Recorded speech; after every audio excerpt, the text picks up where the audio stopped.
మహిళా వైద్యులకు రక్షణ కల్పించాలని డాక్టర్ సౌమ్య ఆధ్వర్యంలో పత్తిపాడు కమ్యూనిటీ హెల్త్ సెంటర్ వైద్యులు సిబ్బంది నిరసన కార్యక్రమం చేపట్టారు.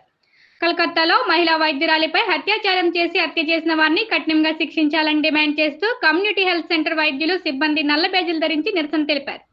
ఈ సందర్భంగా డాక్టర్ సౌమ్య మాట్లాడుతూ కలకత్తాలో మహిళా వైద్యురాలిపై జరిగిన హత్యను నిరసిస్తూ రాష్ట్రంలో ప్రభుత్వ ప్రైవేట్ ఆసుపత్రులలో వైద్యుల సిబ్బంది ఒకరోజు శనివారం ఉదయం 6 గంటల నుండి సాయంత్రం 6 గంటల వరకు నిరసన తెలుపుతూ విధులను బహిష్కరించడం జరుగుతుందని వెల్లడించారు.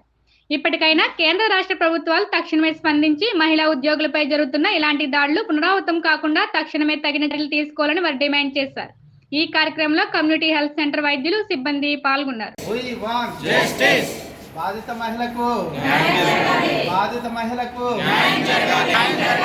బాధిత మహిళకు we want justice we want justice we want justice బాధిత మహిళకు బాధిత మహిళకు బాధిత మహిళకు వ్యాప్తంగా వెస్ట్ బెంగాల్లో జరిగినటువంటి దుర్ఘటన మీ అందరికీ తెలుసు.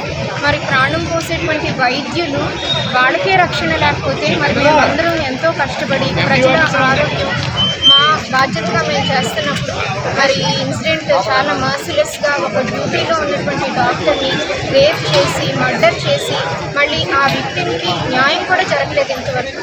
దానికి సంబంధించినటువంటి ఎవిడెన్సెస్ అన్నీ కూడా ధ్వంసం చేయడం జరిగింది.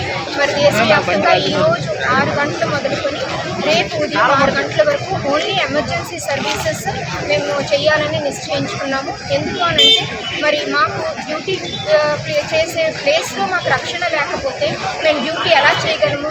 మరి గుడిలో దేవుణ్ణి అట్లాగే హాస్పిటల్లో ఉన్నటువంటి డాక్టర్స్ని దేవుడితో మీరందరూ పోలిస్తారు.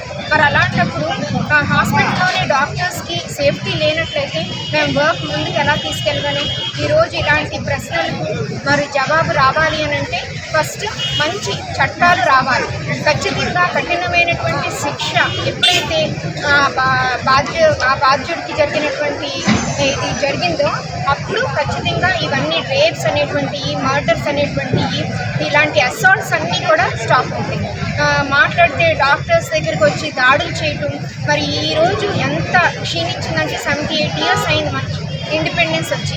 మరి గాంధీ గారు చెప్పినట్టు అర్ధరాత్రి ఎప్పుడైతే ఒక ఉమెన్ రోడ్డు మీద నడవగలదో అప్పుడే నిజమైన స్వాతంత్రం వచ్చింది అని మనకు అందరికీ తెలుసు.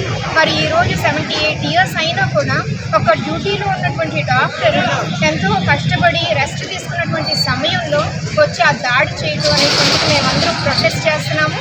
ఇలాంటివి జరగకూడదు అని, అలాగే మా బాధ్యురాలైనటువంటి మా కొలీగ్కి న్యాయం జరిగే